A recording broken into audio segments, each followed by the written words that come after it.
you look out the window and watch the climate change happen.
The melting of the glaciers is anticipated to cause a 7-meter sea level rise.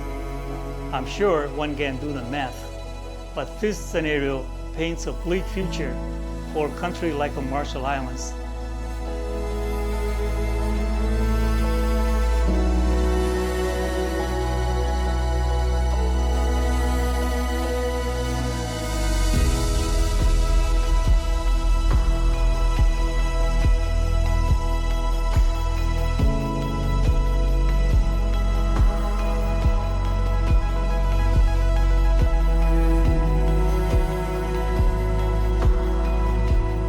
Every time I notice that at 12 o'clock lunchtime, the island is getting hotter and hotter by the day.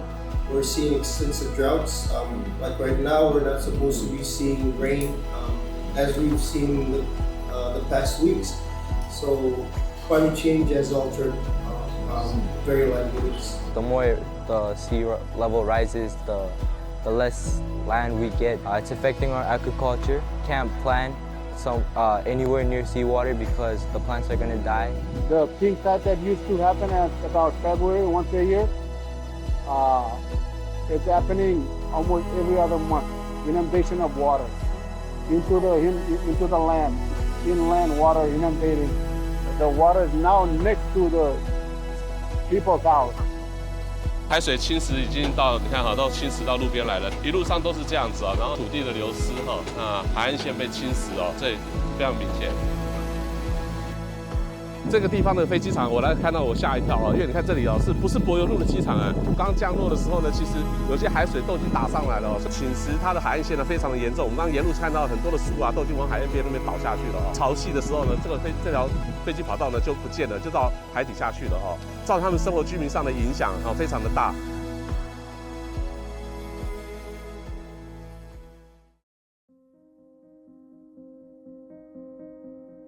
And maybe it's because of climate change, I don't know.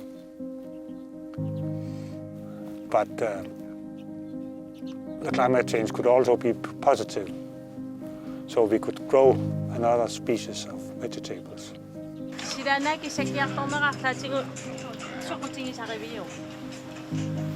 No. The habits, it's not about climate. Forget all about climate. Because it's small peaks. So climate change is always a bad thing? No. No. In South Greenland it's good because we are growing agriculture, is getting warmer down there and sheep farmers are using that.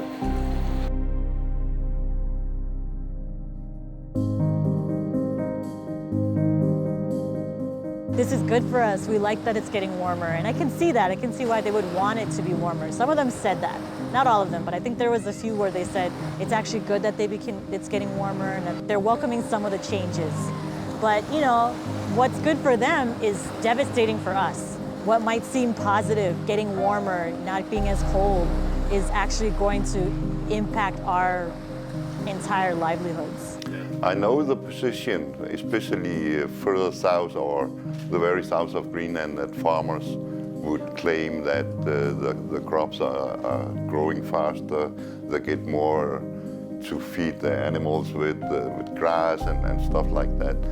but it seems like it's like peeing in your pants. That it warms for a little while and then it gets cold again. If not, we are able to hunt. That's what we live off. We live off fishing. We live by the ice, with the ice. If it disappears totally, who are we then?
If there is something wrong, we have to move, leave our island. But you know, this is our homeland and we really love it. We can do nothing. Cannot accommodate all the people here, take them over when there is something wrong. The ice are melting and the sea is rising. Here in the Marshall Islands, we are already experiencing the effect of climate change. And we are on the front lines of this global crisis. There's a saying in Marshall is that man without a land is no man. And for anybody just to come and say, why don't you just move to another high mountain land? They have no understanding of who we are as Marshalese. It's not that simple as just leave your land.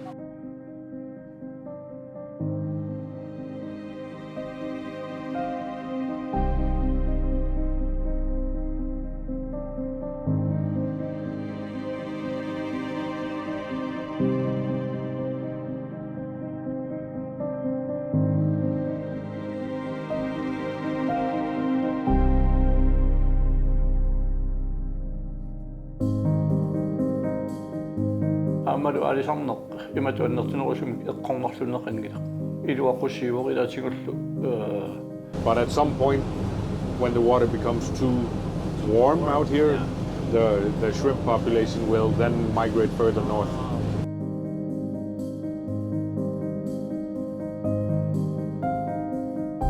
We're noticing a huge amount of significant decline in the fish. When I was young, we could just go out for an hour or two and we'd catch a lot of fish. Nowadays, you gotta go out real far. But if it warms up, the fish may not be able to be there. You can't fish. If you can't fish, you can't survive. Somewhere it's getting even colder, somewhere else it's getting warmer, the rain is falling more heavily, the storms are stronger, and you know, everything is changing. So it's a global phenomena. And I read somewhere recently that the number of sled dogs, for instance, have been diminishing. Like half of the sled dogs the owners had to kill them because they couldn't afford to feed them because they cannot go on the sea ice anymore.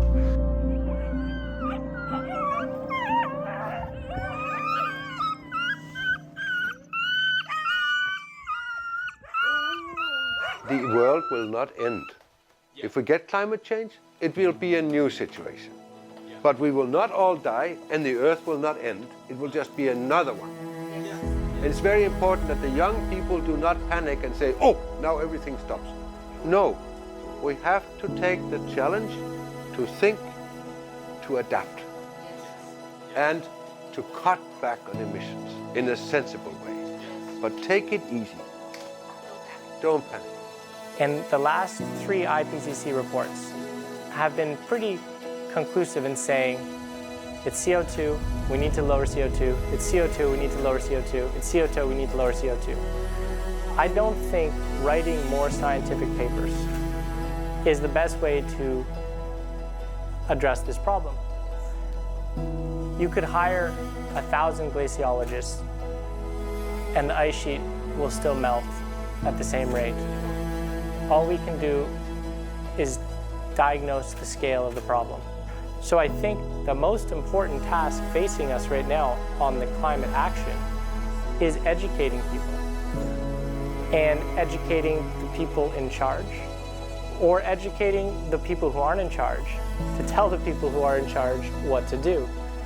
Trying to wrap that up for people in a way that they can digest in between the other things they have going on in their lives. I mean, looking after the kids, looking after the parents, doing their job at work, maybe having a hobby, seeing their friends, and then caring for climate 1%, 2%, maybe 5% of the time.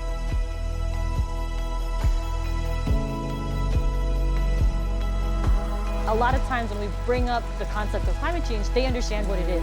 They know what climate change is, but they don't necessarily understand what causes it. And so there's a lot of misinformation about who causes climate change. And so some of the education we've had to do is to teach people that actually international organizing and international advocacy is necessary for the climate crisis, for the Marshallese people. Generally in all of the countries about the climate change that is happening now.